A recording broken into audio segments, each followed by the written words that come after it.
Joshua 8. And Yahuwah said unto Yahusha, Fear not, neither be thou dismayed. Take all the people of war with thee, and arise, go up to Ai.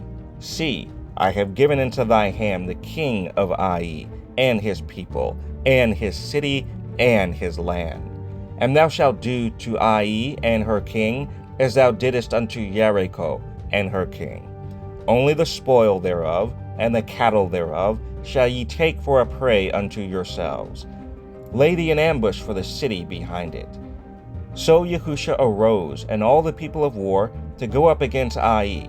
And Yahusha chose out 30,000 mighty men of valor, and sent them away by night. And he commanded them, saying, Behold, ye shall lie in wait against the city, even behind the city. Go not very far from the city, but be ye all ready. And I, and all the people that are with me, will approach unto the city. And it shall come to pass, when they come out against us, as at the first, that we will flee before them.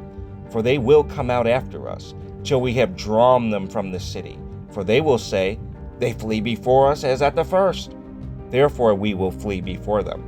Then ye shall rise up from the ambush, and seize upon the city. For Yahuwah your Elohim will deliver it into your hand.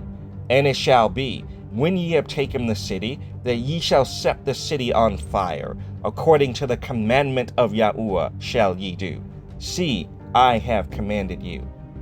Yahusha therefore sent them forth, and they went to lie in ambush, and abode between Beit El and Ai, on the west side of Ai. But Yahusha lodged that night among the people.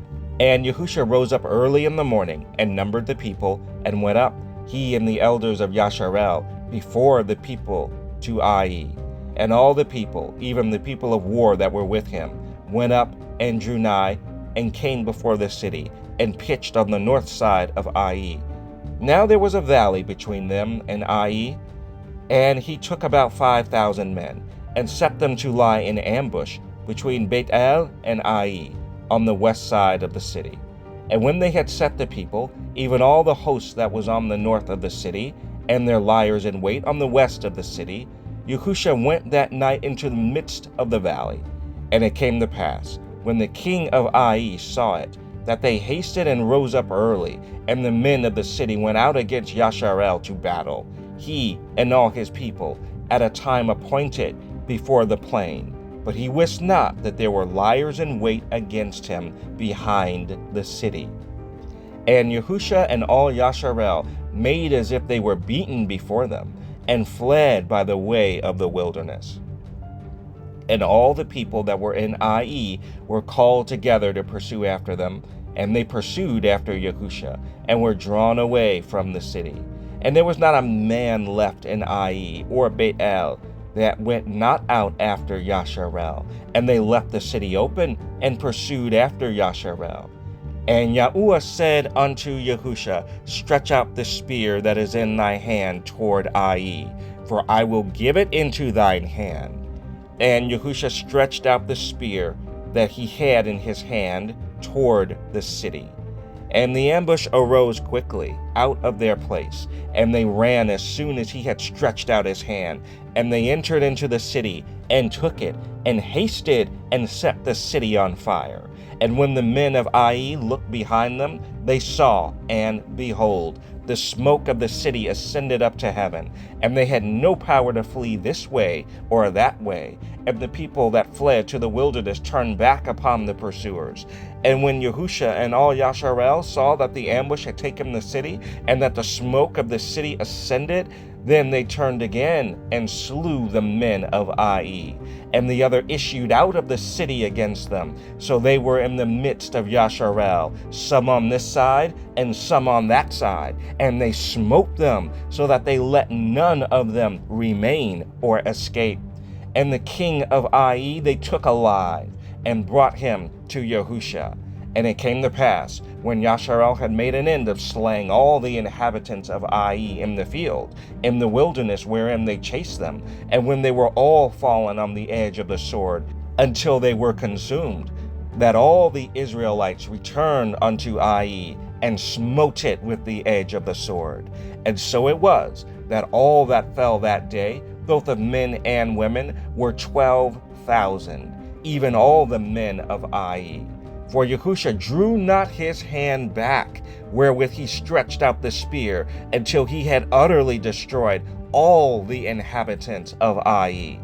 Only the cattle and the spoil of that city Yasharel took for a prey unto themselves, according unto the word of Yahuwah which he commanded Yahusha. And Yahusha burnt Ai, and made it a heap forever, even a desolation unto this day.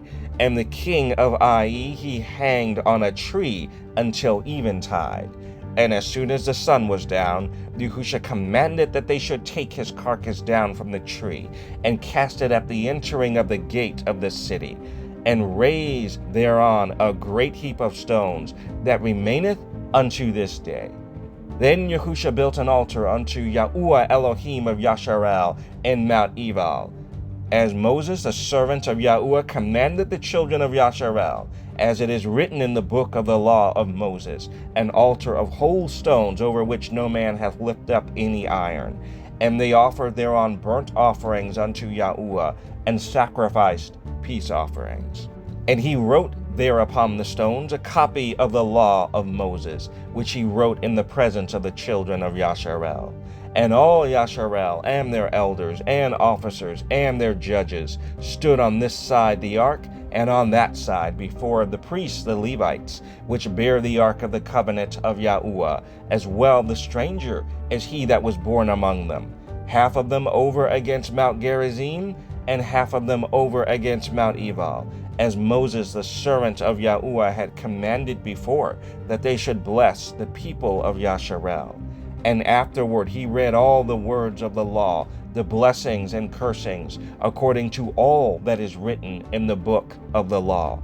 There was not a word of all that Moses commanded, which Yahusha read not before all the congregation of Yasharel, with the women and the little ones, and the strangers that were conversant among them.